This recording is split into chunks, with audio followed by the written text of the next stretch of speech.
Chapter 5 Extinguished Embers, Flying Sparks. 1. Third Late Fire Moon, September, 12:07 p.m. The place is behind this door. According to the assassins, there's also an entrance in that building over there. Standing in front of the brothel, near the same door Soare had been thrown out of, Sebas pointed to a structure a few doors down. Brain and Climb had been there when he had acquired the information from the assassin, but they had never been to the brothel before, so they listened deferentially to his explanation. Yes, he did say that. This entrance could serve as an escape route, and they have at least 2 people guarding it. Maybe we should split up into 2 teams. What if you handle the front on your own, and Climb and I attack from over there? I have nothing against that. What do you think, Climb? No objections here either. But Sir in Glass, what will you do when we get inside? Search together? I'd really like you to start calling me Brain. Sebas, I'd be happy if you do the same. As for your question, really, it'd be safer to go together. But we need to search the building as fast as we can, while Sebas is keeping them occupied with the head-on attack. There might be secret passageways the assassins didn't know about. Then he softly added, Sometimes there are hidden corridors that only the leaders know about. As if he was remembering something. So you mean we should split up inside? If we're going in there with an understanding of the danger, we should probably operate in a way that will give us the best results. Sebas and Climb nodded at Brain's remark. Then, since you're stronger than me, Sir Brain, do you mind if I ask that you do the search? That sounds good. I'll have you camp at the exit. Naturally, there was more danger awaiting the one who searched inside the building because of the higher chance he would encounter an enemy. Since Brain's strength far surpassed Climb's, it made sense for him to do it. Then we're all set for our final preparations, right? Sebas asked. They had discussed a rough strategy on the way over, but there had been certain things they couldn't decide without seeing the place. Now that they decided, there were no objections. Sebas took a step forward toward the thick metal door. Climb would never be able to open it, but before Sebas, it looked as flimsy as a piece of paper. Only a single man was going to assault the front gate, the most highly guarded area. But there was no need to worry. The one attacking was said by Brain and Glaus to be stronger than him and Gazov Stronov put together. The only word to describe him was exceptional.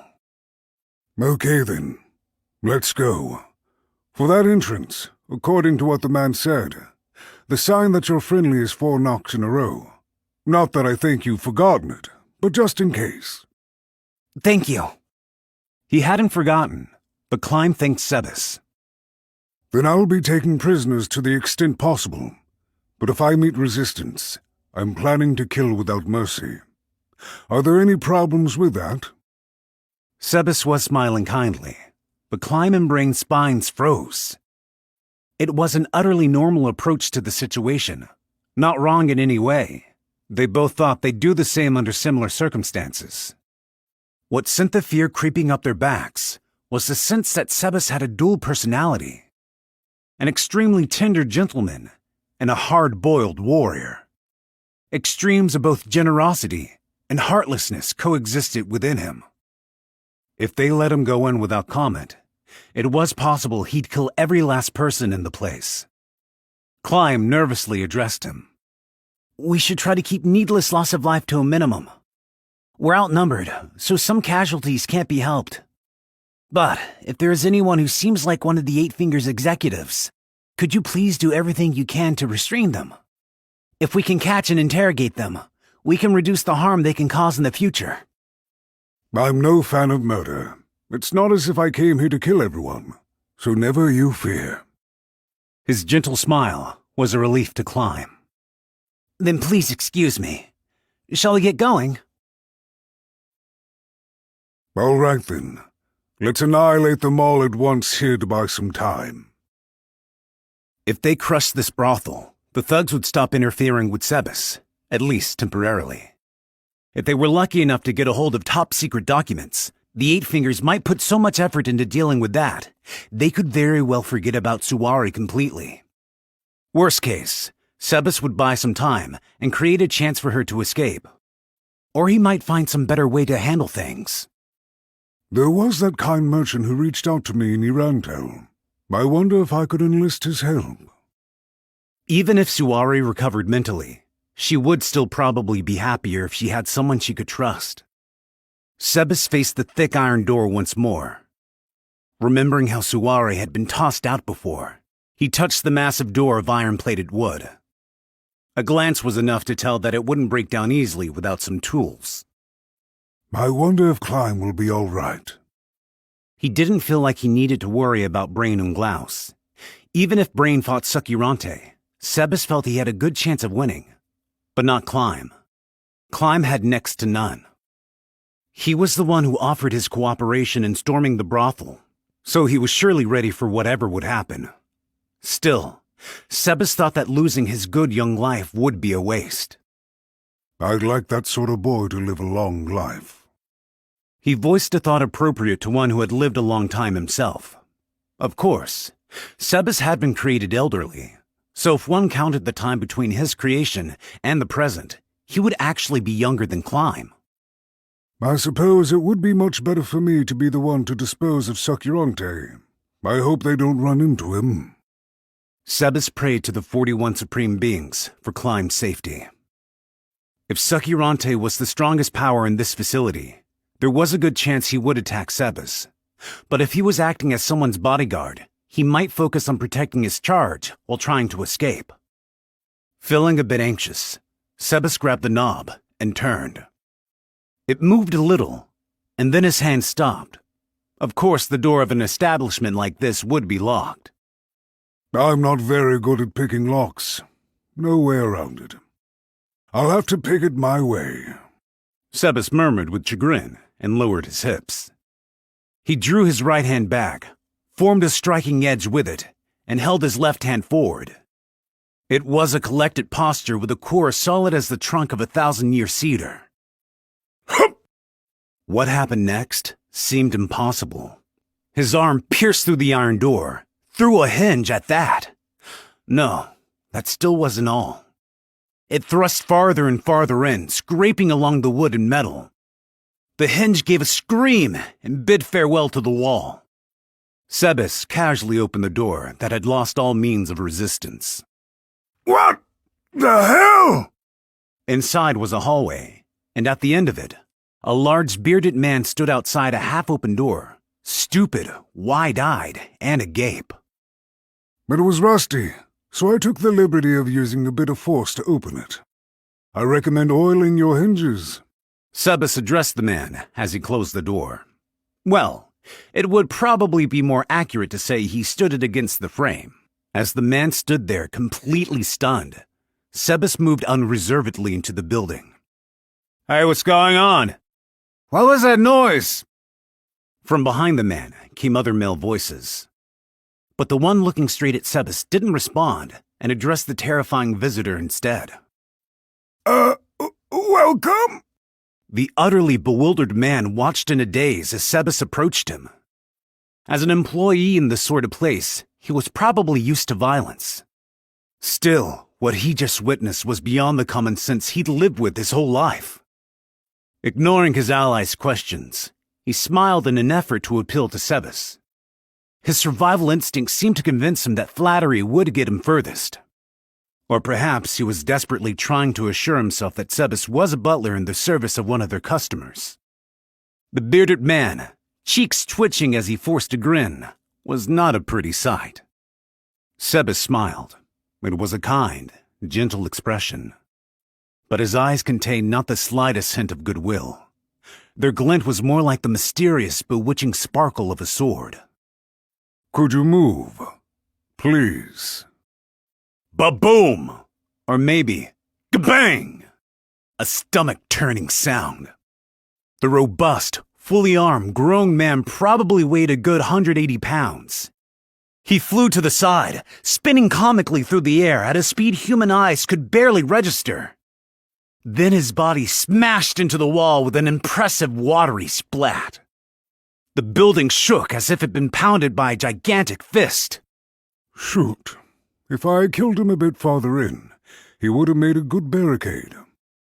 Well, it seems there are others in the back. I'll just be more careful from here on out.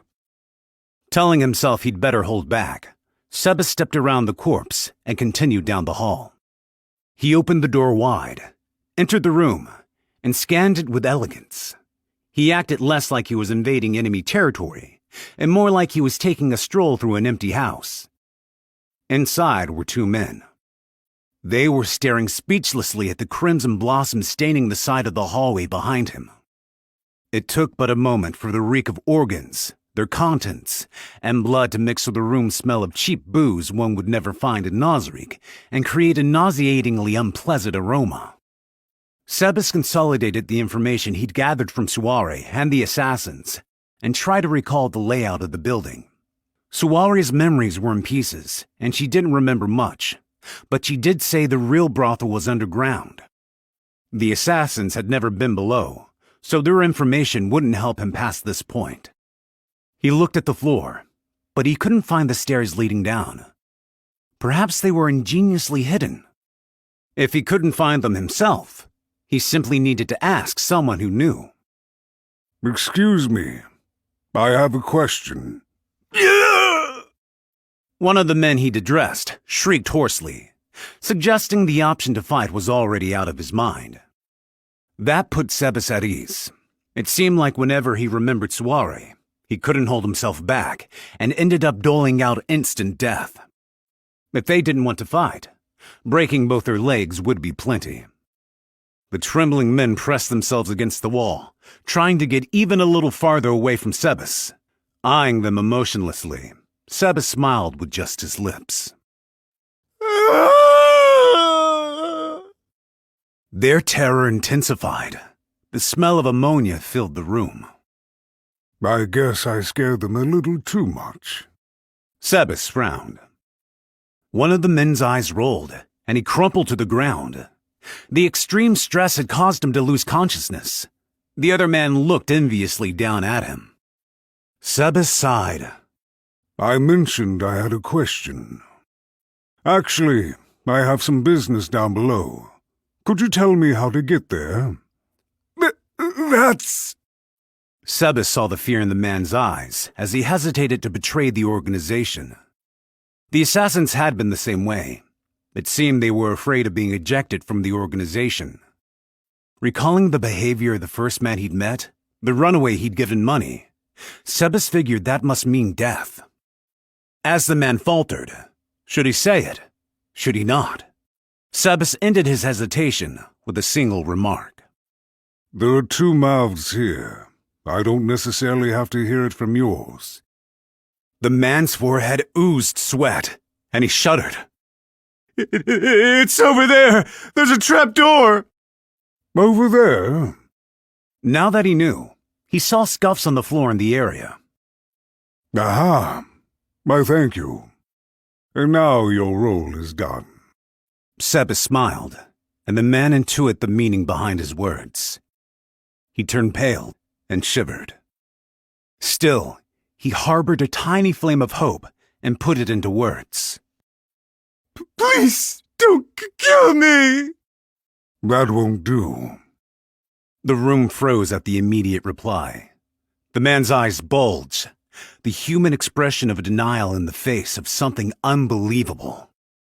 But I talked, didn't I? Come on, I'll do anything! Just spare me! That's true. But... Sebas let out a breath that was part sigh and shook his head. No. You gotta be kidding me! You can believe I'm joking if you like, but there is only one outcome here. Oh, God! Sebas remembered how Suare had been when he found her, and his eyes narrowed slightly. There was no way someone who had contributed to something so horrible had the right to make entreaties to the gods. And to Sebas, the 41 supreme beings were the gods. He felt like it was an insult to them. You reap what you sow. With those words of steel, which cut off the discussion, the man sensed his impending death. Run! Fight! The moment the choice was thrust upon him, the man unhesitatingly elected to flee. He knew what would happen if he fought Sebas. If he ran, he had at least a sliver of a possibility of surviving. He was right to act as he did with those calculations, because as a result, his lifespan lasted a few seconds. No, a few fractions of a second longer. He darted for the door, but Sebas caught up to him in an instant and lightly spun him around.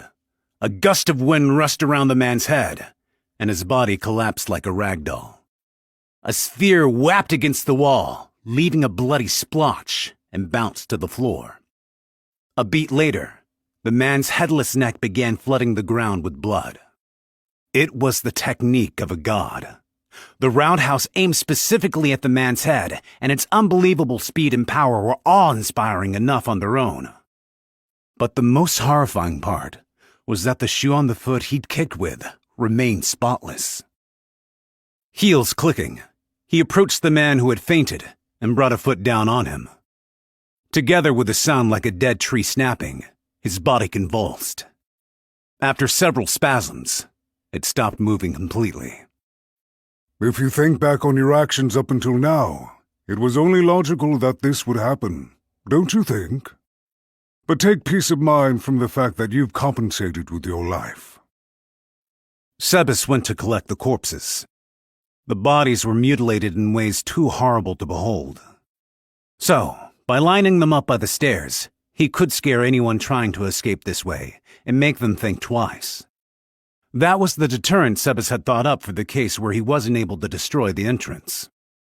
After placing the corpses, Sebas stomped the trapdoor. With a sound of metal fittings breaking, the floor opened up. The broken door made an unexpected racket, bouncing and sliding down the sturdily built stairs. I see. If I destroy these stairs, then it will be impossible for anyone to escape this way. It wasn't a very big room. The sparsely furnished space contained a wardrobe and a bed. Nothing more. The bed wasn't a humble affair of straw with a sheet over it, but a cotton-stuffed mattress. The frame was well made, like something a noble might use. But, favoring function over form, it had no decorative elements whatsoever. On top of it sat a naked man. He was likely long past middle age. His indolent physique was perhaps the aftermath of an insatiable appetite. Although his face might have been nearly average, it lost a dramatic number of points for the sagging excess flesh on top of it. Anyone who saw him would describe him as a pig-like man. Pigs are by nature clever, charming animals who love beauty. But the image of the pig in this case was the basis of the world's most insulting meaning: dim-witted, greedy, and unsanitary besides. His name was Stefan Havish. He pounded his raised fist down toward the mattress. The sound of flesh on flesh followed. An expression of delight appeared on Stefan's sagging face. Along with the sensation of the body warping under his hand, he felt something pleasurable creep up his spine. He shivered. There was sticky red blood clinging to his fist as he slowly brought it up. Stefan was on top of a naked woman. Her face was hugely swollen, and here and there the skin was mottled from internal bleeding. Her nose was crushed, and the blood that had run from it had coagulated there. Her lips and eyelids were seriously inflamed, and her once pleasing features were now nowhere to be seen. The signs of internal bleeding on her body were not so bad compared to her face. The sheets around the pair were also discolored with blood. Up until a little while ago, the woman had been desperately holding up her arms to shield her face, but now they flopped limply on the bed. The way her hair was spread out over the sheets made it look like she was floating in water. Hey! What's wrong? Done already? Huh? It didn't seem like she could possibly be conscious. Stefan raised his fist and brought it down. He slammed it into her cheek and the bone beneath, and pain shot through his hand. He grimaced. That hurt, bitch! In his anger, he hit her again. The bed creaked, and there was a splorting noise. The woman's skin, swollen like a ball, had popped, and he got blood on his fist. Fresh, thick red blood splattered the sheets, dyeing them crimson. The woman no longer moved, even when she was struck, and her body barely responded. This was enough beating to be life-threatening. The reason she was still alive was not because Stefan was going easy on her. It was because the mattress was absorbing some of the shock. If she had been taking these blows on the hard floor, she probably would have died already. But Stefan wasn't hitting with all his strength because he knew about the effects of the mattress. It was because he knew that even if the woman died, it was not a problem. If he paid a certain amount for the disposal fee, the matter would be considered settled. In fact, he'd already beaten several women to death at this establishment. It was possible that thanks to the dent in his pocketbook from those accumulating disposal fees, Stefan might have been unconsciously holding back a little after all. Gazing at the woman's body, which didn't so much as twitch, he licked his lips. This brothel was the best place to satisfy special kinks. In a normal brothel, this sort of thing would never be allowed. Well, maybe it would have been, but Stefan didn't know. It had been great when they were slaves. Slaves were assets, so there was a tendency to view those who used them roughly with disdain, in the same way that people earn contempt for spending their fortunes in showy, wasteful ways. But for Stefan and others with peculiar fetishes, slaves were the quickest way to satisfy their lust. With that avenue taken from him, all Stefan could do was come to a place like this for relief. What would have become of him if he hadn't found out about this?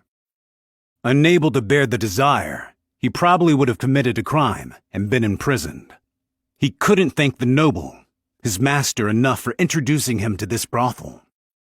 Although in exchange, he had to use his authority to do his master's illicit biddings. I'm grateful to you, master. There was a calm in his eyes. It might have been hard to believe considering his fetish and personality, but toward his master, and only his master, he was truly, deeply grateful. But a flame steadily grew in the pit of his stomach. Fury! The emotion he felt toward the woman responsible for the loss of slaves as an outlet for his desire. That little bitch! His face flushed with rage, and his eyes took on a bloody tinge. He saw the face of the princess he was supposed to be serving superimposed over the woman he was straddling. He concentrated the irritation building inside him in his fist and hit her. With the sound of flesh being pounded, fresh blood went flying. I wonder how amazing it would feel to crush her face. He punched the woman's face again and again. Perhaps it was due to the cut inside her mouth from the impact of his fist on a tooth, but a surprising amount of blood suddenly flooded out of her burst lip. Now, she only twitched when he hit her. After the flurry of punches, Stefan's chest was heaving. His forehead and body were covered in an oily sheen of sweat. Stefan looked down at the woman beneath him. She'd gone past looking awful, even half dead, and was a few steps away from lifeless. She was a puppet with broken strings. Stefan swallowed audibly. Nothing aroused him as much as sex with a woman beaten ragged. The more beautiful she was before the beating, the better. Nothing satisfied his sadistic hunger more than destroying beauty. How great it would feel to do this to her. He remembered the haughty face of the mistress of the house he visited earlier. She had a beauty equal to that of the princess, and the princess was said to be the loveliest woman in all the kingdom. Of course, he knew he'd never get to do anything with a woman like that. The only women who would satisfy his fetish were the ones who had fallen far enough in life to end up in this brothel. and were one step from being thrown away.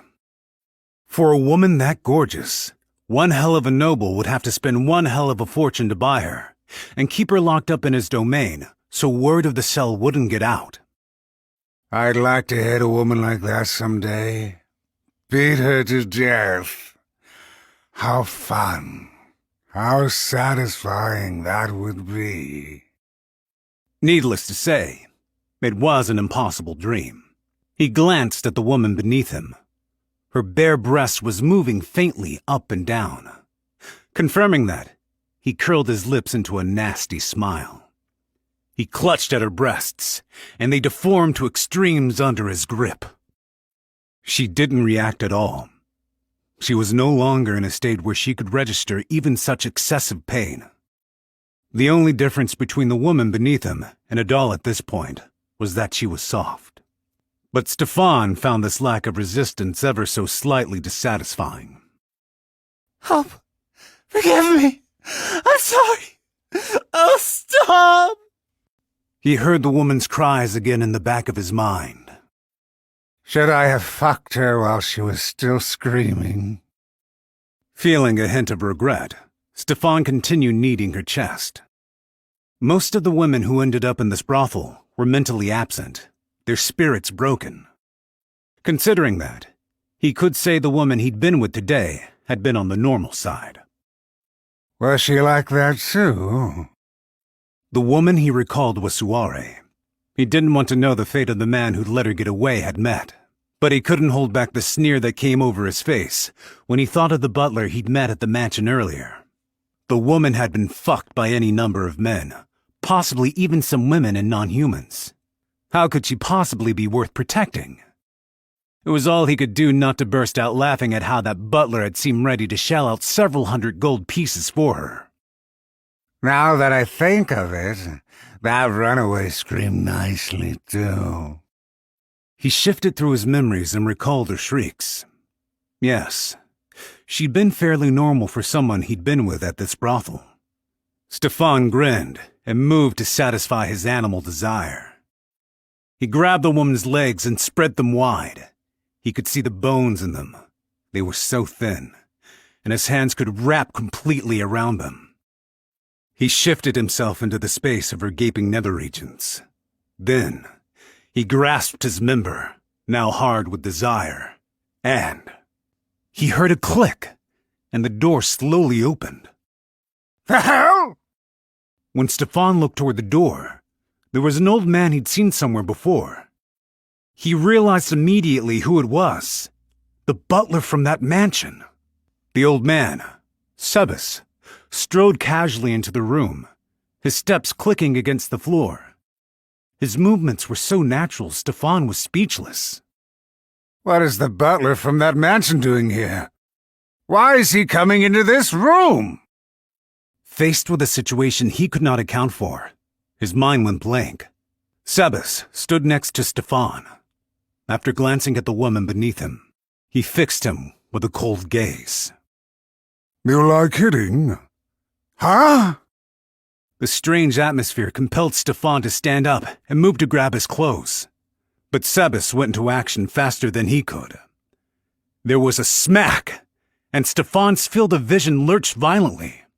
A beat later, he felt his right cheek growing hot as a throbbing pain spread across it. He'd been hit. No, in this case, slapped was the word. He finally realized. You bastard! You think you can... The smack against his cheek rang out again, and it didn't stop. Left, right, left, right, left, right, left, right. Stop it! Stefan was used to hitting, not being hit, and tears formed in the corners of his eyes.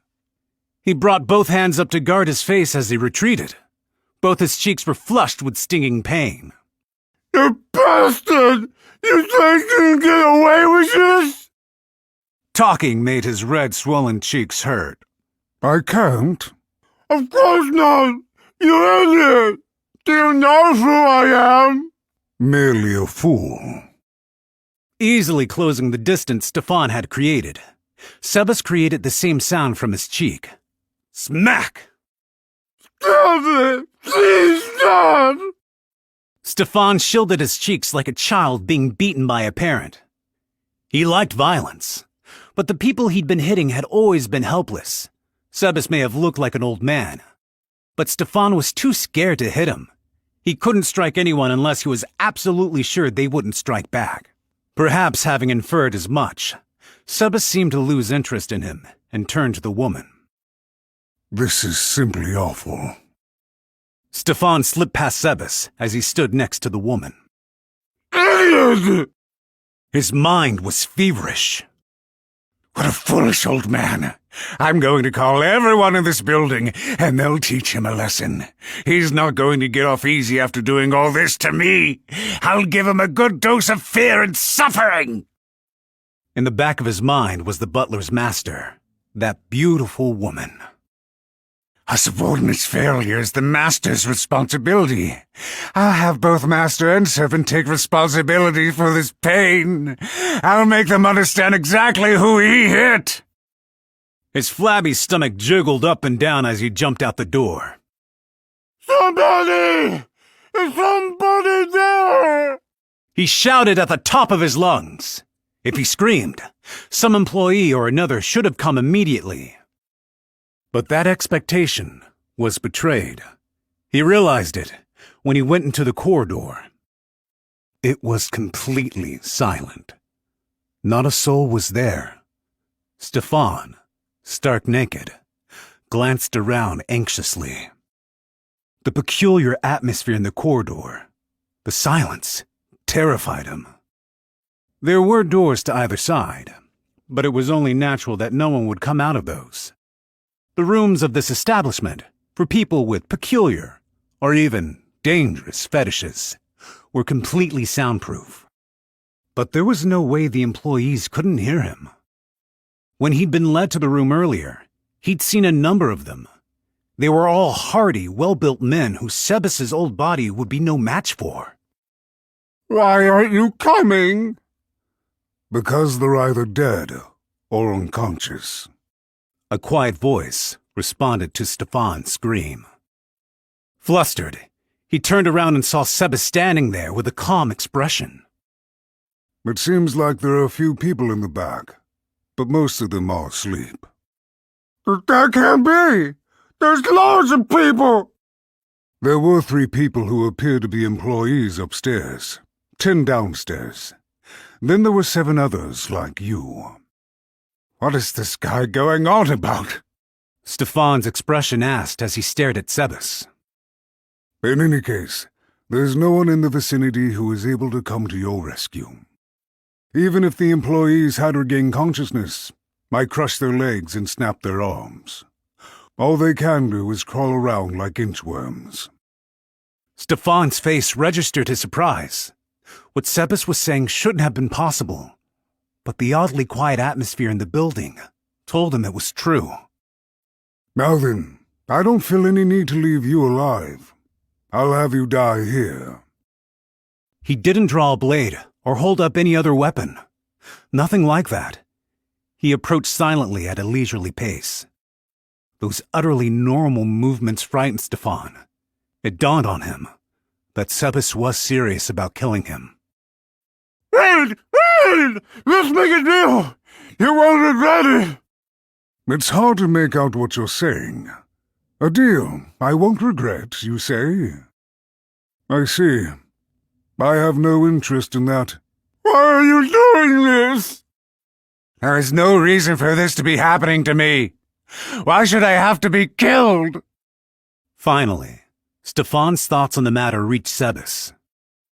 Think about the kinds of things you've done. Do you still not know? Stefan reflected on his behavior. Have I done something wrong? Sebas sighed. I see. As the words left his mouth, his front kick slammed into Stefan's abdomen. So this is what being unworthy to live looks like. Several of Stefan's internal organs burst, and an unbelievable amount of pain assailed him. Although one might have expected him to faint and die on the spot, he was somehow still dimly conscious. It hurts! It hurts! It hurts! He wanted to writhe around screaming, but the pain was so intense he couldn't move. Go on and die like that, A cold voice said to him. He tried to shout, "Save me!" but his throat wouldn't move. Sweat ran into his eyes, and his vision blurred. Through the haze, he saw Sebas walking away. Save me! Save me! If it's money you want, I'll give it to you. Just save me! There was no longer anyone to respond to his voiceless pleas for help. Slowly, but eventually, Stefan died in the agonizing pain coming from his abdomen. 2. Third late fire moon, September, 12:12 p.m. Climb. I'm going to kill the guys upstairs. We don't have anything to tie them up with, and if they call for help, it'll be a pain. We could knock them out, but as long as there's a chance they'll wake up, it's gonna be dangerous to take control of this place, since we know so little about it. What's wrong? Oh, it's nothing. Climb shook his head and cleared away his anxiety. His heart was pounding, as if he'd been sprinting at full speed, but he did his best to ignore it. Please excuse me. I'm all right now. I can go any time. Are you sure? Seems like you got your game face on. You'd been acting a little weird since we got here, but now you look like a warrior. I understand you're nervous. These are powerful enemies here who you can't beat as you are now. But don't worry. I'm here, and so is Sebas.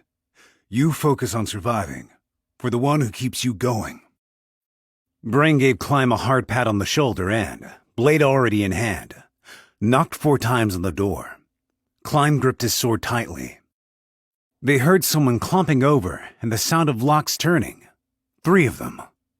The moment the door began to open, Climb acted according to their plan and yanked it as hard as he could.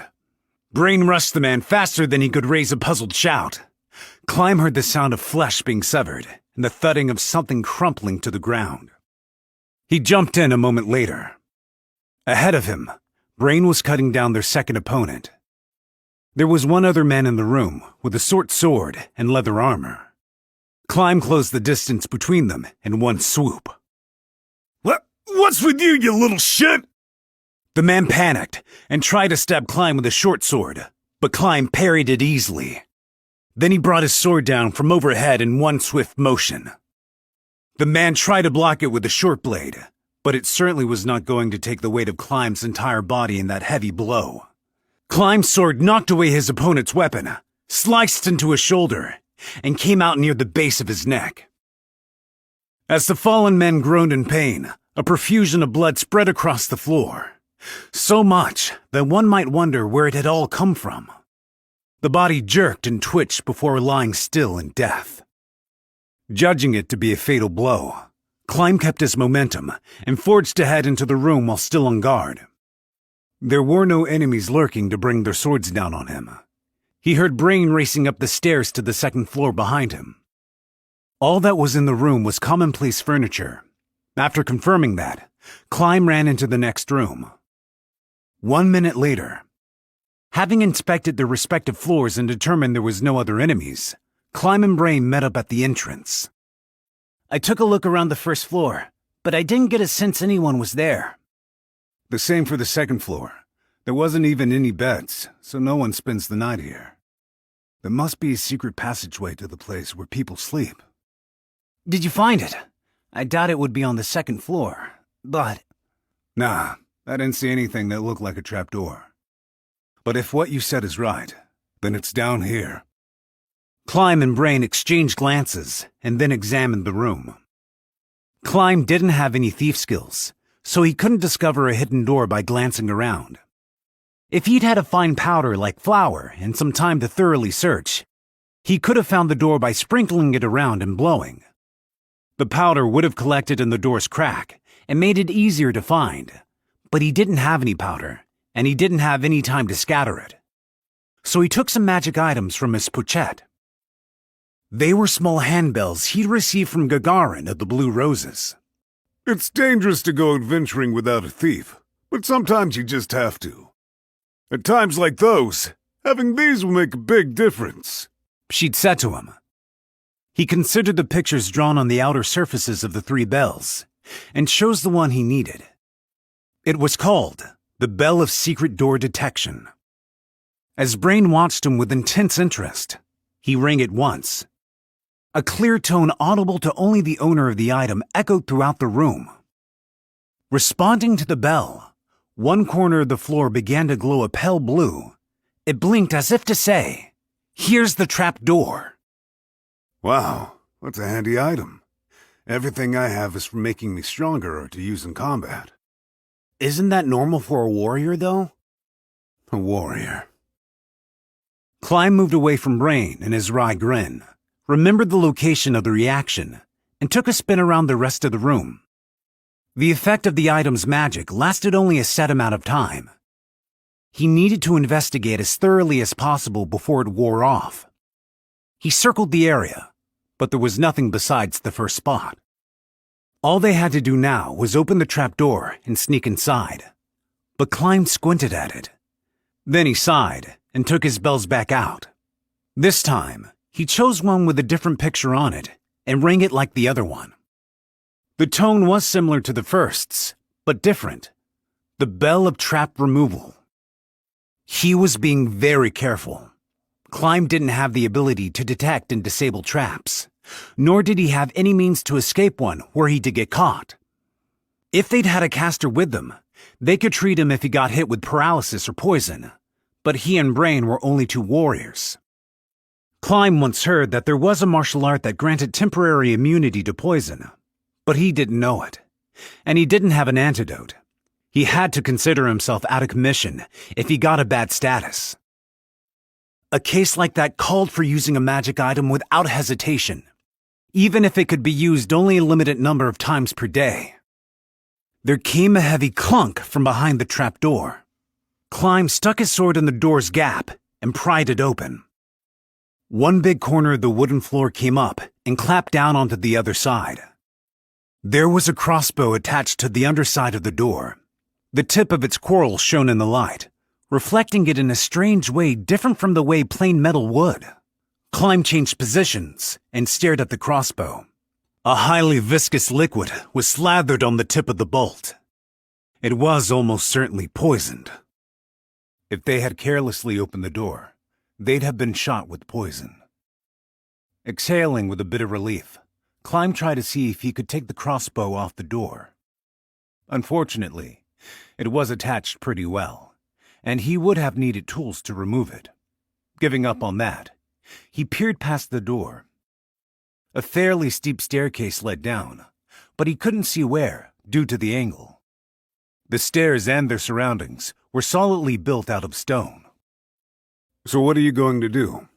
Wait here? I'm not very good at indoor combat. If possible, I'd like to go down and take up a position in a more spacious area where it would be easier to fight, if there is one. In a one-on-one fight, it's to your advantage to wait at the top of the stairs. But if you end up fighting here, I might not be able to hear the commotion from farther down. And if reinforcements show up. Yeah, maybe we should skip that idea. Wanna go together then? Yes, please. I'll go in front.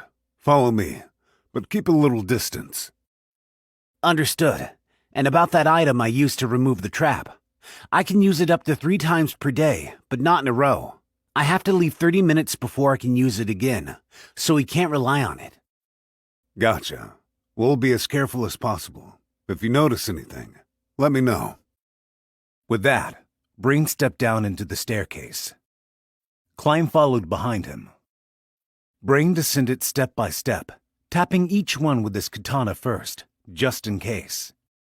At the bottom of the stairs, the floor was well laid with cobbles, and the walls were also fortified with stone. Several feet ahead, they could see a wooden door with iron reinforcements. Brain didn't really think there would be more than the crossbow booby-trapping this emergency escape route. But he'd heard too many stories about heavily armored warriors being rendered helpless by a single pitfall. He definitely had to avoid that. It was only a short distance, but Brain took his time, stepping cautiously to reach the door. Climb stood by at the bottom of the stairs, so he wouldn't get caught up in an accident if there was one. First, Brain poked at the door with his sword. After a few times, he seemed to make up his mind, grabbed the doorknob, and turned it. Then, he stopped moving. Climb was worried something had happened when Brain turned around and said pathetically, "It's locked." Of course it was. It made sense for the door to be locked. "Do you have any way to open it? If not, we can break it down, but—" "I do actually. One moment." Climb rang the third handbell at the door. They heard the faint sound of the latch opening by the power of the bell of unlocking. Brain turned the knob and opened the door slightly to peek inside. "There's no one here. I'll go in first." Climb entered after Brain. It was a large room. Around the edges along the walls were cages and wooden boxes big enough to fit a person inside. Was it a storage room? It seemed a little too big for what was there. Across the room was a door without a lock. Climb strained his ears and heard some noises like a faraway commotion. Brain turned around and asked Climb, "How about here? It fits the bill for space, but you might end up having to fight multiple enemies at once." "If a group shows up, I'll open the entrance door and fight near the stairs." "Okay, I'm gonna take a quick look and be right back. Don't die, Climb." "I won't. You be careful too." "Do you mind if I borrow those items?" "Of course not. I'm sorry I didn't offer." Climb handed all 3 bells over to Brain, and Brain tucked them into a pouch on his belt. Then, with a proper warrior-like bravery on his face, Brain said, "Okay, I'm going in," and advanced deeper into the brothel. Climb, on his own now, looked around the room. First, he checked to make sure there was no one hiding in the shadows of the wooden boxes and no secret passageways. It was only a warrior search in the end, but it didn't seem like there were any hidden doors. Next, he examined the countless containers. If possible, he wanted to acquire some information about other Eight-Finger facilities besides this one. If there were smuggled or otherwise illegal goods here, that would be great. Of course, a general search would be done after they'd occupied the building. But he figured he should investigate as well as he could on his own first. There were large boxes and small ones, but he decided to approach the largest. It was probably almost 7 feet to a side. He inspected it to make sure it wasn't booby-trapped. Of course, like before, Climb had no searching abilities, so he couldn't even begin to pretend to be a thief. He put his ear to the box and listened. He didn't think anything was shut inside it, but there was no telling what could happen in an underworld place like this. It was possible they were smuggling some kind of animal. Unsurprisingly, he didn't hear anything. Next, he moved to take off the lid. It didn't open. It wouldn't budge. He scanned for something like a crowbar or a poker, but from his cursory investigation, it didn't seem like there were any tools like that in the room. Oh well. He tried the next box, which was about 3 feet to a side. This one opened with no trouble. There were all sorts of clothes inside, from simple sacks of dresses to garments fit for the daughters of nobles. "What's all this? Is there something hidden under all these clothes?" "Doesn't look like it. Is it spare clothing? This is like a laborer's outfit, and here's a maid uniform. What the heck is this?" Climb racked his brain, unable to figure out what all the clothes could be for. He picked up a piece, and it seemed utterly normal. If crime was involved in some way, the only thing he could think of was that they might be stolen, but that wasn't evidence that would let them take out the brothel. Deciding to leave things alone he didn't understand, he moved on to the next box, which was as big as the first. Then a loud bang suddenly echoed throughout the room. There was no way. He searched every corner and made sure there was no one. Then he came upon a realization. What if someone using invisibility was here from the very start?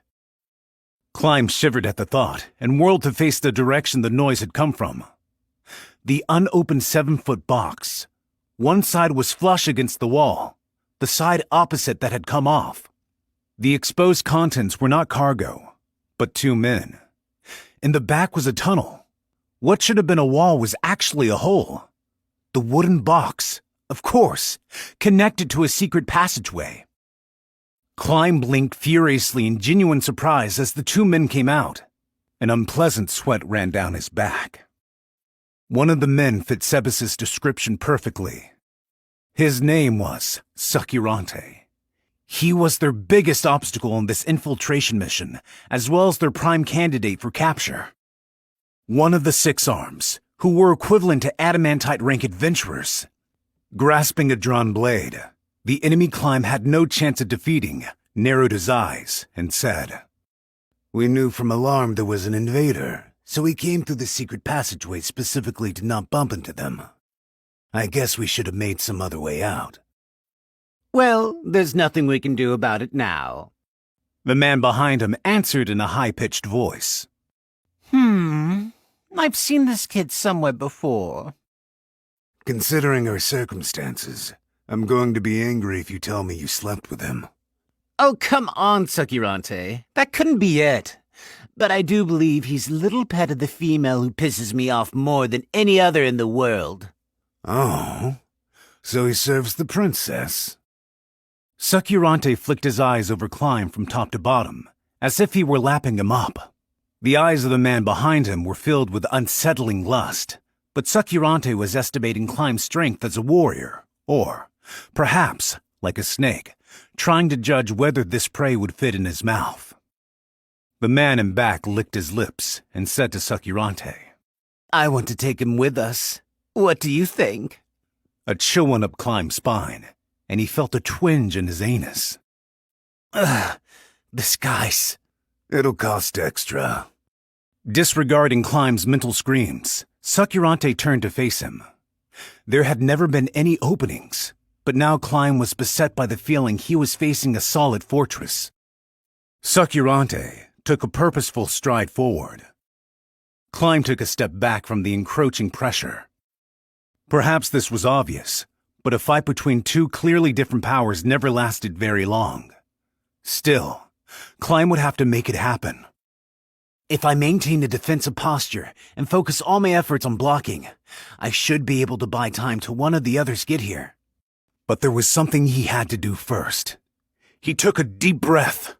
Help! He screamed at the top of his lungs, using every last bit of air inside them. Winning the battle on his own was no victory.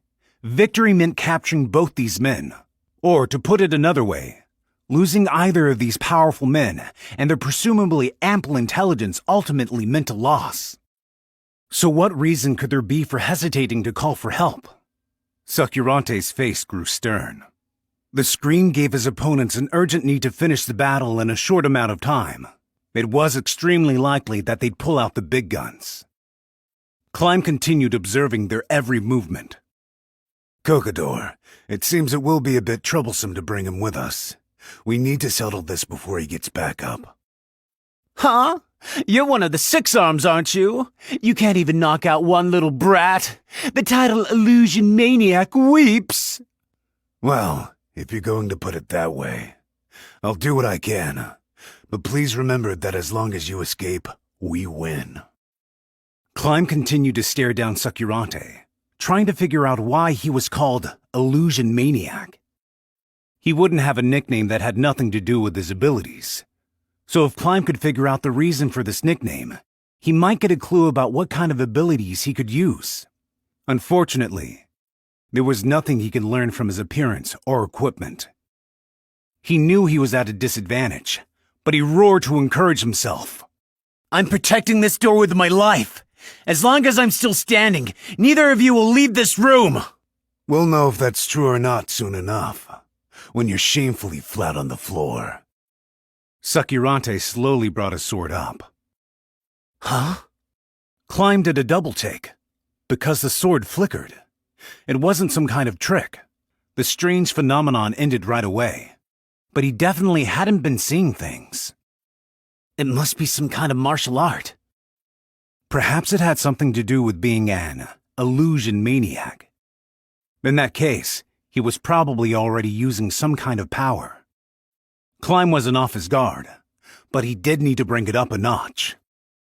Sucurante charged, brandishing his sword overhead. His technique didn't seem worthy of an adamantite rank adventurer. It was a little sloppier than Climb's. Climb held his sword up to block, in line with the trajectory of the incoming blade, but a creeping sensation made him jump to the side. Suddenly, a sharp pain ran across his flank, and he was knocked back. He staggered into the wall behind him. He didn't have time to figure out what had happened. Sucurante was already right in front of him. He was raising his sword again like last time. Climb held his blade up to protect his head and did a diving roll to the left. A sharp pain ran across his upper right arm. Coming out of his nimble roll, he swung his sword behind him without bothering to look. He sliced air. Realizing there wouldn't be a follow-up attack, he held his right arm and turned around. Sucurante was running for the door that led to the stairs while keeping one eye on him. Climb ignored the man's attempt to open the door and instead focused on Cocodor. He had a hunch that this would be enough to stop Sucurante, who was responsible for Cocodor's security. And he was right. Sucurante's hand stopped. He took up a position between Cocodor and Climb and clicked his tongue in frustration. Then he looked at the exit, Climb and Cocodor in turn, and grimaced. We're trapped. You'll have to excuse me. I'm killing this boy here. You can't be serious! He'll be a great asset against that little bitch if we keep him alive! He tricked me, taking up a position to protect the door, saying he'd protect it with his life. That was all part of his plan. This little brat messed with my head. Yes, he bought it.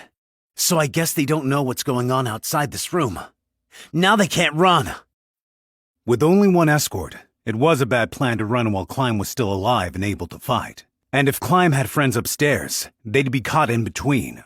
For the same reason, Sucurante couldn't let Cocodor run on his own before finishing the boy off. When Climb had immediately abandoned the door he would supposedly protect with his life and made a move toward Cocodor, Sucurante fell for the bluff. Now he was probably convinced someone was waiting on the other side to catch them in a pincer attack and capture Cocodor. He had to have judged that the only way to escape safely was to take out Climb now. Of course, that was assuming he wasn't aware of conditions outside the room. If he knew the truth, he would open the door and run away. Climb, having won his bet, raised his sword again against Sucurante's growing desire to kill. He had to bear the pain in his side and right upper arm. He might have had a few broken bones, but he was lucky he could still move. No, if that pervert weren't lusting after him, he probably would have been killed. Wearing a mill shirt wasn't enough to completely block a slice. But what is that attack anyway? Is he swinging again really fast? I don't think that's it. But then what could it be? Gazif's face flickered across the back of Climb's mind. Gazif Stronov's original martial art, six-fold slash of light, was 6 attacks at once. So was this some lesser version of that, like a 2-fold slash of light? But in that case, Sucurante's art was a weird one, where the first attack was normal speed, and the second was super fast. It doesn't match up. If I can figure out what kind of attack it is, I should be able to do something about it. All I know is that a defensive battle is not going to go very well. Guess I should attack? Climb swallowed hard and broke into a run. His gaze moved from Sucurante to Cocodor. Sucurante's face warped like he'd bitten down on something bitter. When you're acting as security, you hate it when the one you're protecting gets targeted, even if it's merely as a threat. I'm the same way, so I know how it goes. Executing a tactic he'd hate to have to deal with himself, he closed in. A maniac of illusions. I can imagine. Well, maybe his name is misleading, but it's worth testing. Once in range, he brought down his sword, but Sucurante unsurprisingly deflected it easily. Climb braced through the shock and struck again. He wasn't swinging from overhead, so there wasn't a ton of power behind it, but it was still enough. Sakurante's blade deflected his again, and Climb took some distance with a satisfied nod. It's an illusion, not a martial art! He'd felt something off the moment his sword was deflected. It felt like the block occurred a little bit in front of the blade he could see. Your whole right arm is an illusion. The real arm and sword are invisible! In other words, the sword he'd blocked had been an illusion, and the real one had cut into his flesh. Any hint of emotion disappeared from Sakurante's face, and he began to speak in a flat voice. That's right. It's nothing more than the combination of a spell that can make parts of things invisible and a spell that causes hallucinations. I'm an illusionist and a fencer. It's a lame trick once you know the secret, right? You can laugh. There was no way he could laugh. Sure, putting it into words made it sound so simple he wondered why he hadn't thought of it. But there was nothing scarier than an invisible sword in combat, where one hit could mean death, and being able to only half see through it was as confusing as it sounded. Since I diversified my abilities, I might be less of a warrior than you, but... Sakurante flourished his sword. But was that even really his arm? It was entirely possible that this was an illusion, and his real arm had a dagger out and was waiting for the right time to throw. The dread of illusion set in, and Climb broke out in a cold sweat. Illusionists can only use spells that belong to the illusion tree of arcane magic. In the upper tiers, some illusion attacks fool the brain to death, but I haven't gotten there yet. That seems fishy. What proof do I have that's true? Right. Sakurante laughed. Well, you don't have to believe me.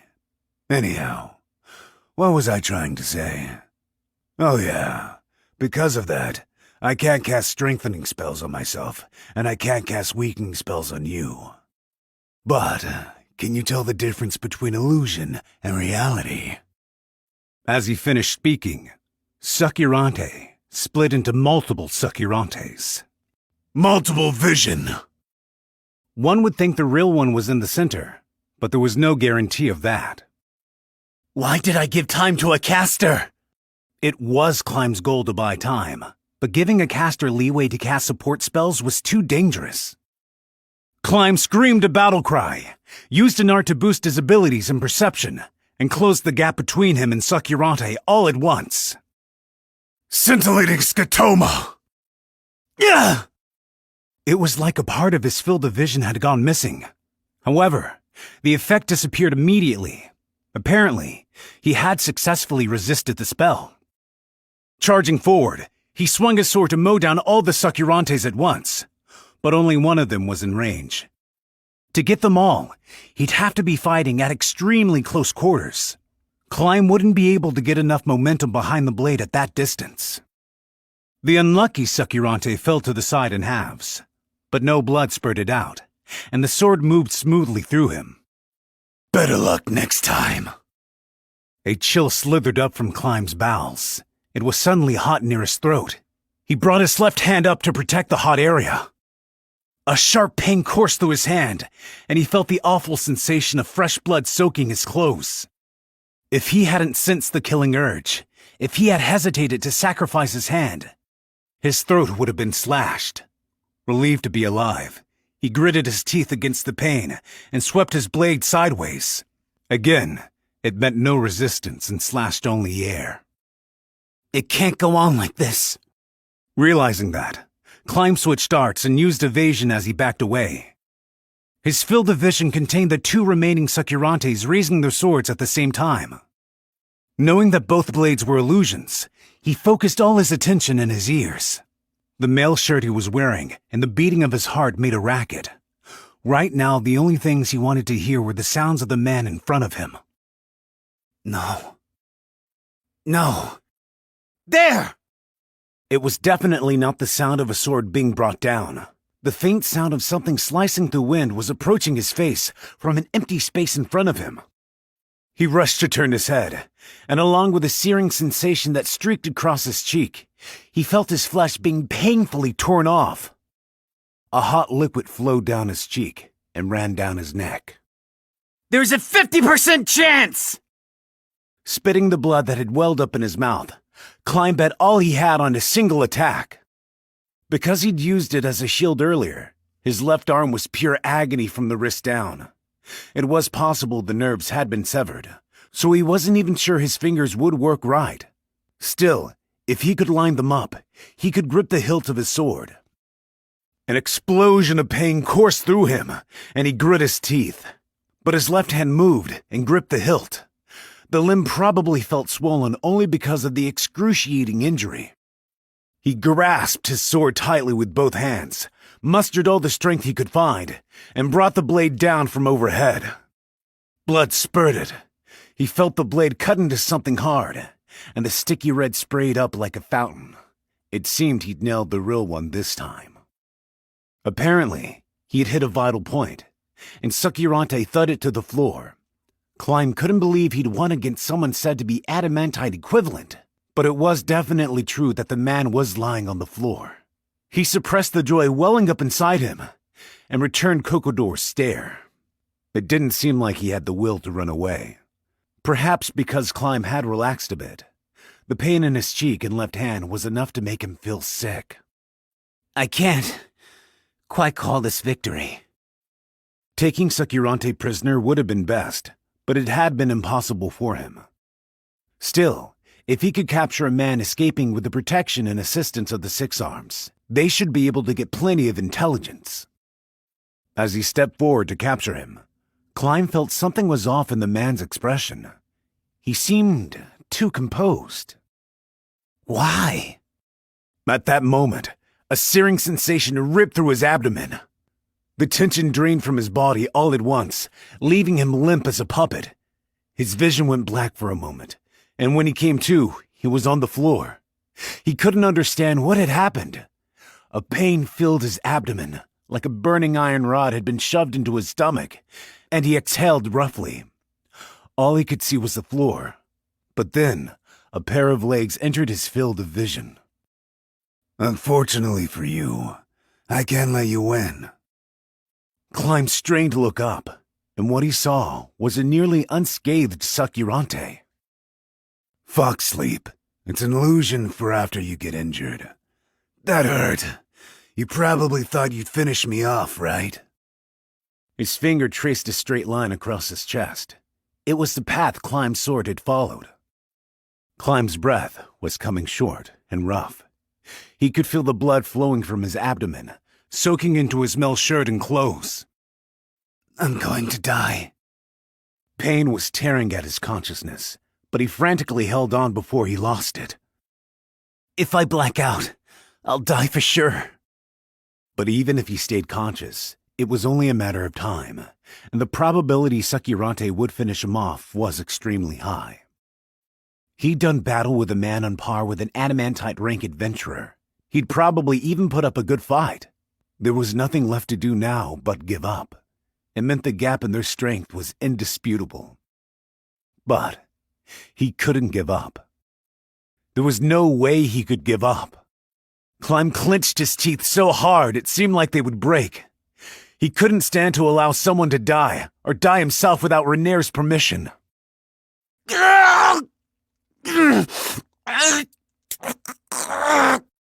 Groaning and grinding his teeth, he stilled himself, although he'd almost lost to the intense pain. I can't die yet. There's no way I can die yet. He desperately remembered Renair. He wanted to go home to her today like always. We don't have time for this, so I'm gonna go ahead and finish you off. Later. Sakirante turned his sword on the groaning boy. His prey was fatally wounded, and death was only a matter of time. But Sakirante had the feeling it would be better to finish him off here, once and for all. Hey, why don't we take him with us? Please, Cocodor, no. There's a good chance this brat has friends on the other side of that door. And even if we take him with us, he'll die before we get to a safe place. Please give it up. Then let's at least bring his head. We can arrange it with some flowers and send it to that female brat. Okay. I guess that's fine. Whoa! Sakirante leaped aside. The boy had flashed his sword. For a boy on the edge of death, it was a sharp, steady swing. Sakurante had been gazing at his pitiful prey and its frantic resistance with contempt, but now his eyes widened. The boy leaned on his sword and stood up. That should have been impossible. Sakurante had killed more people than he could count on his fingers, and in his estimation, that blow should have been fatal. The boy should not have been able to stand. But the scene before his eyes betrayed the knowledge born of his experience, oh so easily. How can you stand?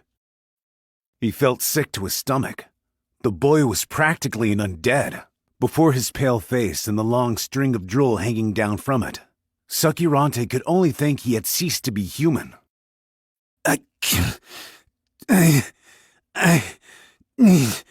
There's a veil to this.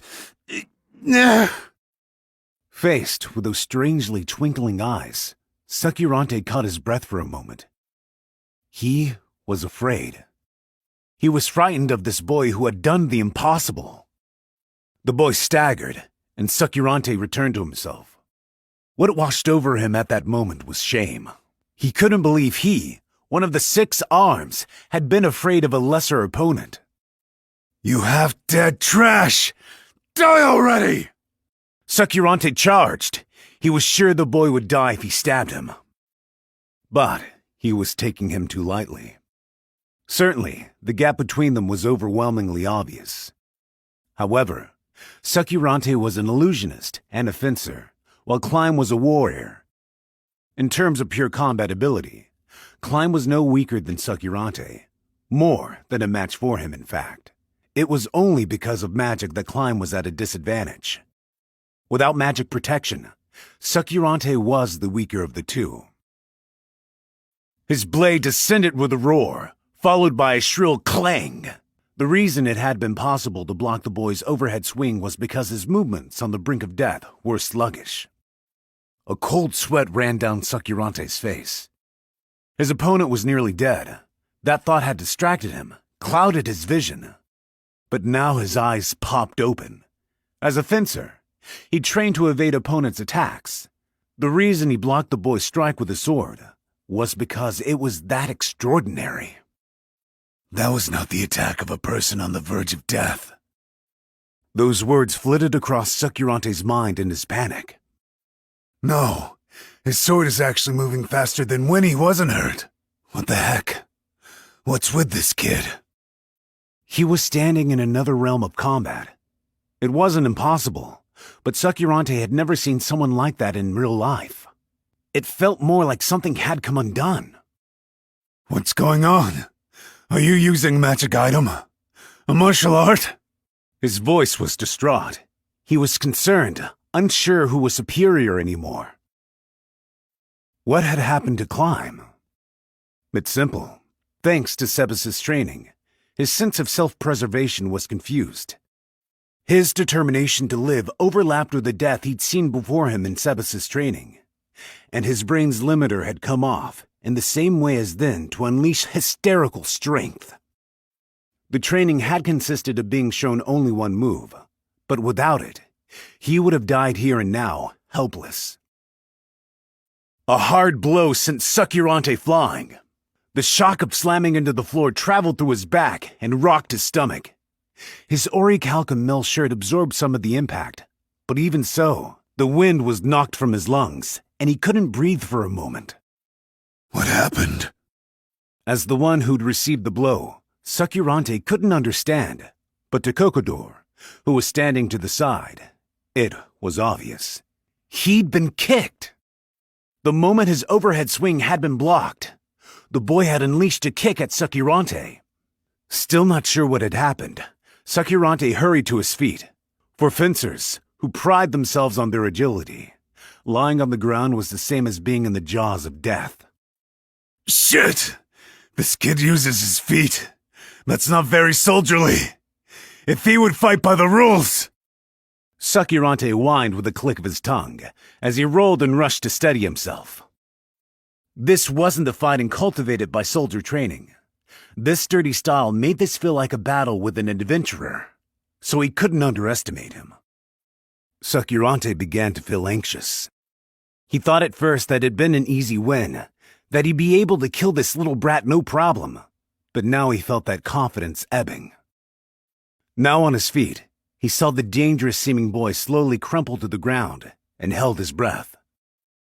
From the boy's complexion, it looked like the previous exchange had expended the rest of his life. No, that was exactly what had happened. He'd exhibited the power of a candle flaring the moment before it goes out. But now, so much as a light push would probably kill him. Sakirante felt slightly relieved to see that. But confusion and rage soon overtook him at the fact that he, one of the 6 arms, the strongest members of the 8 fingers, could feel this cornered by a single soldier, at the fact that he'd worried at all. But now the fight was decided. All that was left was to kill him and escape. But I'll have to stop you right there. it seemed like he'd made it just in time. Climb lay on the floor, his face clammy with sweat, and paler than white. Nevertheless, he was still alive. But the wound in his abdomen was fatal, so he died if there was any delay in getting him treatment. With no sense of relief, Brain charged into the room. There were 2 men there. One seemed entirely incapable of fighting. Don't worry about that shady guy. Just kill the kid. He'll charge and kill me instantly if I do that. He isn't like that brat. I can't win against him unless I focus and fight with all my might. If I let my guard down for an instant, or even get a little distracted, it'll be over. Brain understood that the one who'd replied was Sakirante. He did fit the description he'd heard. The warrior could have deduced the man's identity from his double and blood-splattered sword alone, but now he knew for sure. Brain walked briskly forward without a word, drawing his katana and striking in one fluid motion, but Sakirante had already jumped away. The sword sliced through nothing but air. Brain had swung it only to get him away from Climb anyway. He stepped over the fallen boy and took up a position protecting him. Climb, are you okay? Do you have any healing items? He asked quickly, with no time to lose. If he didn't have something, they'd need to come up with another plan as soon as possible. Ugh. He panted. Yes. Brain glanced down and saw that Climb's hand had let go of his sword and was moving. Okay, He answered, feeling deeply relieved.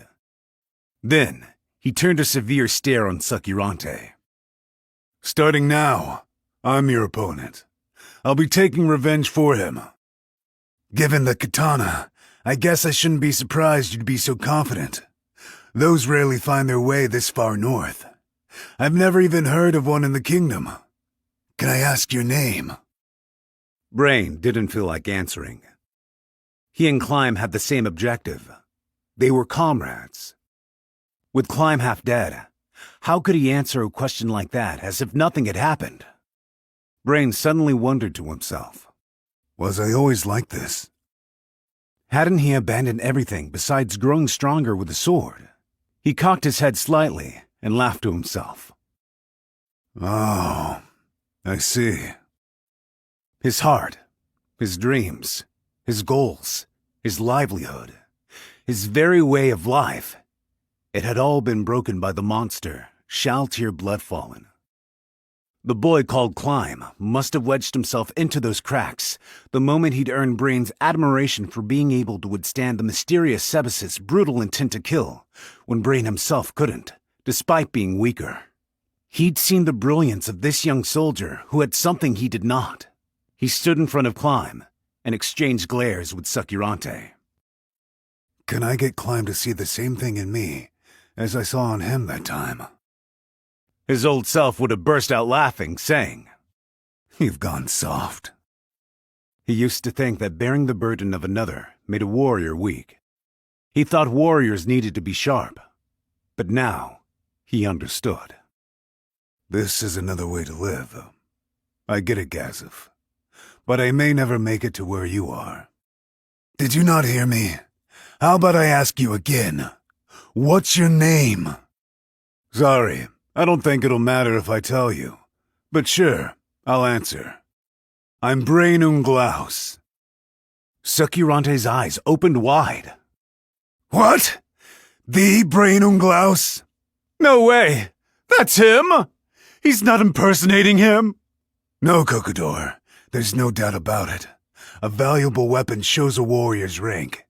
If he's really who he says he is, a katana makes sense. Brain grinned bitterly.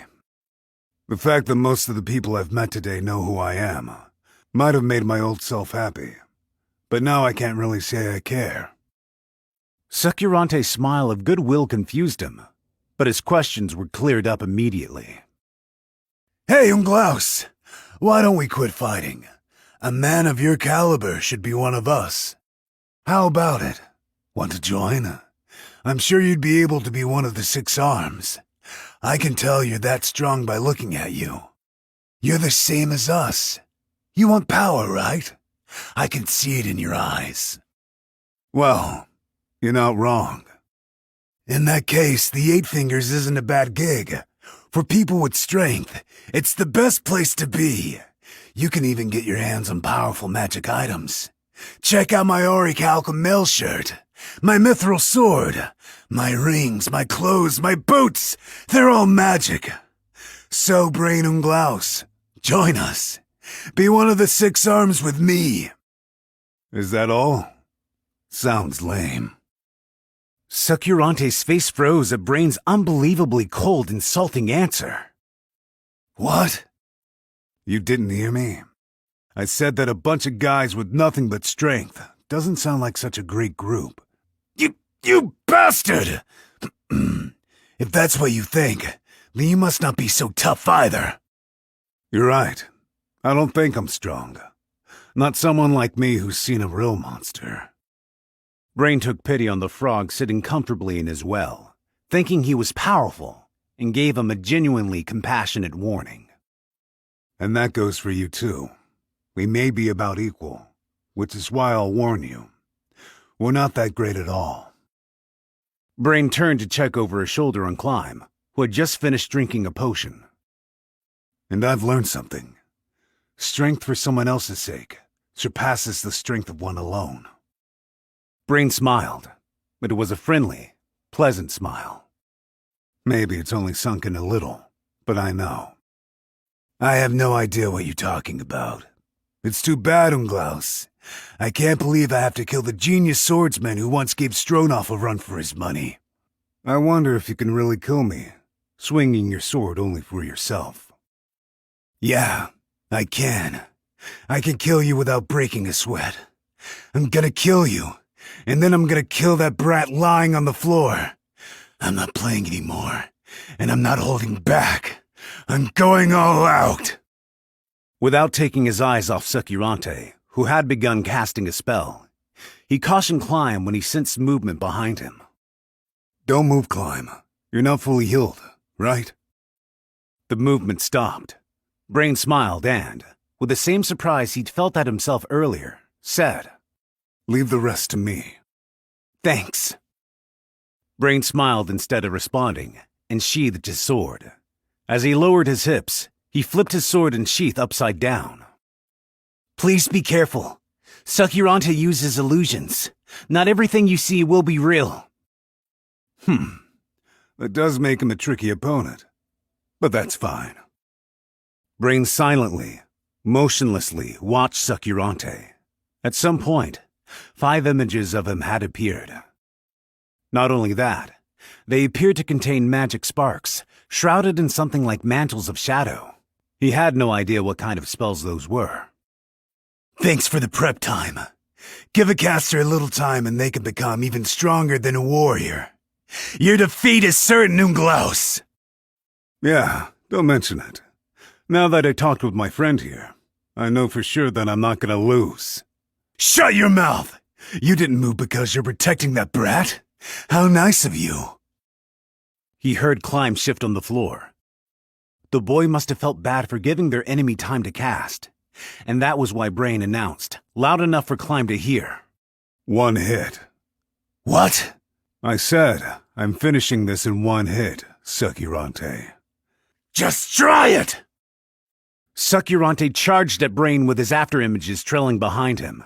He came into range, and Brain turned around, calmly showing Sucurante his defenseless back.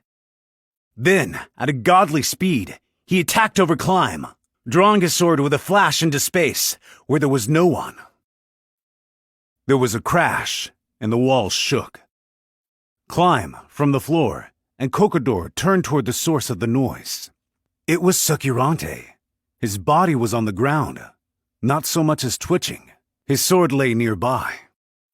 Brain's single blow had knocked Sucurante back, slamming him into the wall with unbelievable momentum. If he hadn't struck him with the back of his blade, he surely would have been cut in half, even with his orichalcum mail. Or so one might think after witnessing such a blow. It doesn't matter if an opponent is invisible. My martial art, Domain, can still detect them. Using auditory illusions to draw my attention forward while attacking from the rear. That's a great plan. But it wasn't going to work on me. And it was stupid of him to go for you too. It was probably going to kill you and then say, "See, you couldn't protect him." But he diverted too much attention from me to target you. Did he forget who he was fighting? Brain smiled at Climb. See? One hit. Magnificent. Another voice's magnificent overlapped with Climb's. The two of them were taken by surprise. It was Sebas's voice. But that wasn't what shocked them. They were startled at the direction it came from for a reason. They both looked to where Cocodor had been standing and found Sebas with Cocodor crumpled on the ground. When did you get here? Brain asked. Sebas answered calmly. Just now. It seems like you didn't notice because you were both so focused on Sucurante. Oh, I see. Brain answered, but he didn't really think it could be possible. I was using Domain.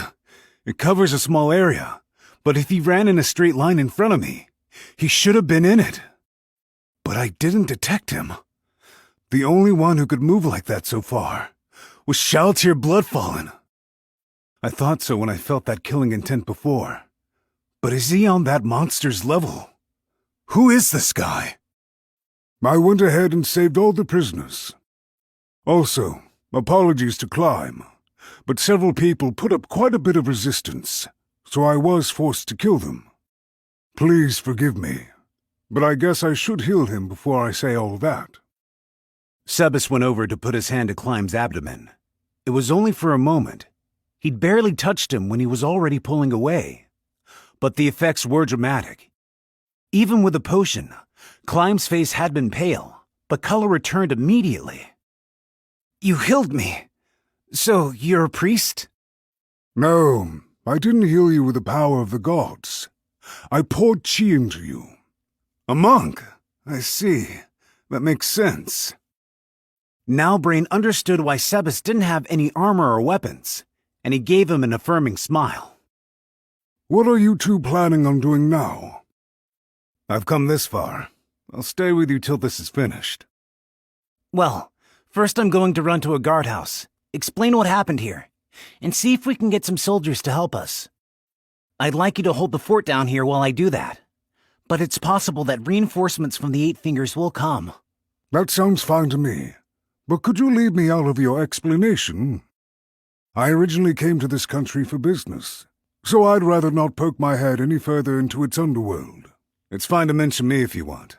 You can tell them Stronov will vouch for me. Understood. 3. Third late fire moon, September, 7:05 p.m. Climb finally returned to the castle as night began falling on the royal capital. His wounds were completely healed, but his body was utterly exhausted. Partly from the battle, but all the things they'd had to coordinate had taken a lot of time too. In the end, the reason things went well wasn't because Climb was the princess's servant, but because the guards' fear of the Eight Fingers made them indecisive. A particularly major issue was who would report the incident. There was an extremely good chance, not just a vague worry, that the Eight Fingers would kill those responsible for this as examples. For that reason, They'd had a soldier deliver to Princess Renair a piece of paper with a summary of what had occurred and gotten her permission to list her and Climb as joint reporters. Of course, there were downsides to this plan, but there were at least two benefits. One, naturally, was that it would be good for Renair's reputation. Having her personal attendant spearhead the exposure of an organization that sullied their country, whose members were doing something as awful as slave trafficking, would earn some recognition for a princess who rarely left the palace. The second was that it would shield Sebas and the woman he was protecting, who had been exploited by the brothel. They didn't seem to want attention, so by taking responsibility for the incident, Climb could conceal them from the retribution of the Eight Fingers. I was practically useless during the raid, so I should at least do this much. Brain had said he would explain everything to Gazav himself, so Climb didn't have to worry about it. With all those things floating around in his head, he knocked on Renair's door. Really, he had permission to enter without knocking, but it was late, so he modestly refrained. One time she'd been dressed in light silk. She understood his reasons. Before he heard her response, he sniffed himself. He had wiped himself down, but his nose was accustomed to the smell of blood, so he couldn't be sure if he'd gotten rid of it or not. He had no business entering the princess's room like this, but he urgently needed to tell her of the day's events from his own mouth. The most pressing issue was the women who had been held at the Eight Fingers facility. They'd been entrusted to a guardhouse for the time being, but they needed to be moved somewhere safe in the next few days. Also, some of them were injured, so they would need a priest or someone else who could cast healing magic. Princess Renair is so kind. I'm sure she'll lend a hand to these suffering people. It pained him in many ways to cause trouble for his master. He found himself wishing impertinent things. If only I were stronger. The reason I have such a wonderful master, the reason I'm able to live the way I do, it's all thanks to her. Huh. No response? He didn't hear anything like permission to enter. There was no night guard in front of the door, and she was usually still awake at this time. Did she go to sleep without alerting her guard? Climb knocked again. This time, he heard a faint voice granting him entry, so he went in, relieved. The first thing he needed to do was obvious. I'm sorry I'm late. He bowed crisply. I was worried! Her voice contained distinct anger. That was surprising. Climb's master was almost never angry. Even if someone insulted her, he'd never seen her get upset. She must have been truly worried. Enduring the heat creeping into the corners of his eyes, he kept his head down and repeated his apology. I was really worried. I thought maybe the Eight Fingers had made the first move and done something to you. So what in the world happened? I got your brief report, but can you give me the details? Climb started to talk as he stood, but Renair invited him to sit in his usual spot. Steam rose from the tea she poured out of her warm bottle into a cup set in front of him. Thanking her, he raised the perfectly hot tea to his mouth and drank. He told her everything that had happened. Of course he did. There were people he was depending on her to help. So, what did you think when you saw them? Renair's first question after hearing his explanation was a strange one, but since she had asked, he had to answer. I felt sorry for them. I thought if I were only stronger, I could have saved them from having to suffer so much. I see. So you pitied them? Yes. I see. You're so kind, Climb. Princess Renair, if you ever need someone to guard them, I'm prepared to go at any time. If it comes up, please do. More importantly, I should tell you. Tomorrow, or the next day at the latest, we're going to attack the Eight Fingers facilities listed on the parchment that lackeys brought. With this raid on the brothel, the more time that goes by, the stricter their security will become. My apologies. I've acted imprudently. No, don't worry about it. You made up my mind for me. Besides, I think very highly of your actions. We captured Sakirante, one of the Six Arms, and Cocodor, chief of the slave trafficking division. That has to have shaken them to their foundations. That's why I want to hit them again now. Renair threw an adorable punch with zero speed and strength. One more punch before the news leaves the capital. Understood. I'll go immediately to rest up for tomorrow. Thanks. It's going to be a big day. Take care. Climb left the room. She sensed the smell of blood abate somewhat. It must have been tough for you, Climb. Now then. Draining the rest of her lukewarm tea, Renair stood up. Her goal was a handbell. It was a magic item that rang its linked maid in the next room when she jingled it. She brought to mind the face of the maid standing by in the next room and smiled coldly, thinking how lucky it was that she was the one on duty today. All right. What expression should I make? She stood before the mirror, wobbling her cheeks up and down beneath her hands. She was human, so it wasn't as if she could change her face by doing that. It was more like an autosuggestion. She pulled her hands away and smiled. No, this is a smile I make when I see someone as the princess. She imitated the expression and then smiled again. After trying out several different smiles, a pure, innocent one appeared on her face. This'll be best. Her preparations complete, she rang the bell. A maid promptly knocked on the door and entered. I have a favor to ask. Could you boil some water for me? Of course, Princess Renair. She curtsied and smiled at Renair. What is it? You seem in high spirits. Did something good happen? Now that the fish had bitten the hook, the princess smiled happily. Oh, it's amazing.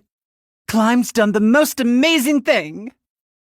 She talked like a little girl, an appropriately stupid tone for someone blabbing important information. That's wonderful. This maid wasn't a fan of Climb, and although she tried to cleverly hide the fact, her true feelings came through. I'll kill her. I'll kill this woman too. I'll kill everyone who looks down on my Climb. Renair didn't show that she'd noticed, because right now she was a naive princess. She wasn't supposed to be perceptive enough to catch on to people's malice, and she forgave the maid's rudeness. That was the kind of simple-headed, ditzy princess she played. Yes, it's just amazing. Climb beat up some really bad guys, and he freed some people who were held captive and left them somewhere. At one of the guardhouses. Now we can punish the nobles who are working with the bad guys. Is that so? Quite amazing. I'd expect nothing less from your Climb. Will you tell me more details about his amazing feats? Renair poured her poison into the Sidiad, who didn't suspect anything, because she thought the princess was a fool. Renair held everything in the palm of her hand. She would get what she wanted.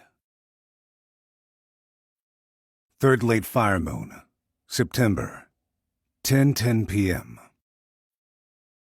A mysterious group had melted into the dark of night. Each of them was outfitted differently. They didn't seem at all like soldiers. They most closely resembled adventurers. Standing at the head of the group was a brawny man. Next was a delicate man and a woman dressed in light silk. Then there was a figure in a robe and, at the end of the line, someone in full plate armor. The group was peering into an open door into a space engulfed in darkness. There was no sign of any human presence. No matter where they looked, it didn't seem like there was anyone around.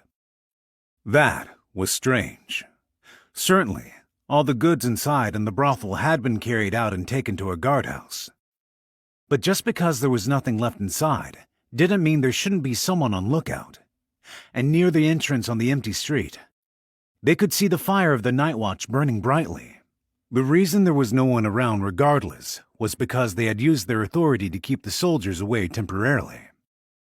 The boulder-like man in front, Zero, cast a stern look at the fallen brothel and snarled in a hateful, low voice. How idiotic. I suppose we'll have to apologize to Cocodor. We lent him Sakirante the Six Arms, and the place went down this easily. And on the same day we dispatched him. What a laugh. Zero sent a sharp glance over his shoulder at the snickering. Keenly familiar with Zero's personality, the silk-clad woman quickly spoke. So then, what should we do, boss? Should we kill Sakirante since he's been caught? We can't send Brute Muscle as long as he's at a guardhouse, so we'd have to borrow some assassin from a different division. What should we do? Not that. He's a handy fellow. I'll ask the Count to have him released today. That'll cost a fortune. Draw up a list of things the Count likes. What should we do about Cocodor? The slight, delicate man asked. He can use his own connections. If he asks, we can pull some strings as an apology. What happened to the customer list? Do we know if the guards got a hold of it? Haven't heard anything like that. Rather, there aren't any details yet. The dark voice from beneath the robe carried a spine-chilling, hollow echo, as if it were emanating from an open grave. I'd really like to get our hands on that list. We could blackmail so many people. Don't be stupid. We'll look even more suspicious if we get it. They'll think the whole thing was our plan. If we find the list, we should hide it in a safe place and return it to Cocodor later when we apologize. Besides, they write in a code that can't be cracked so easily, so we wouldn't be able to use it anyhow. The delicate man shrugged at Zero's remark and said, Anyhow, we'll go in and figure that out later. If it's there, it's probably in a hidden safe.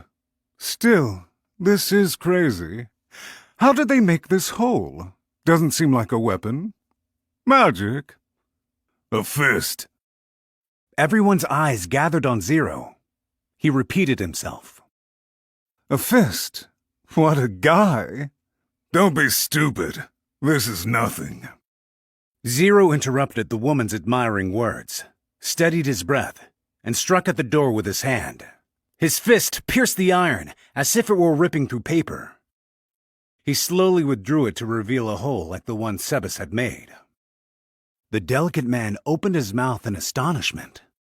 We can't have you being the standard boss. Anyhow, he's strong enough to punch through an iron-reinforced door and take out Sakirante, one of the 6 arms, albeit the weakest one. I suppose we should consider this a fairly powerful enemy. What are you saying? Just because Sakirante lost doesn't mean the enemy is strong. The voice under the hood scoffed. Once you see through his illusions, his abilities can't measure up to ours. He's tough in a fight where he is clearly superior, but against someone at the same level, or where he is even slightly inferior, defeat is inevitable. I believe you all knew that. Someone laughed quietly in agreement with that opinion, ridiculing the less powerful man. So keeping that in mind, I'll ask the question. What should we do? Stay out of it? Even if we confront this, I can't imagine the benefits can balance out the losses. The hooded figure continued.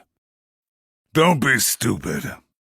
The irrepressible anger was showing through here and there in Zero's speech. If we don't make the guy who attacked the brothel into an example by killing him, it'll be bad for our reputation. Now's no time to think about losses. The 6 arms need to move together to kill the raider, Undead King Davernok.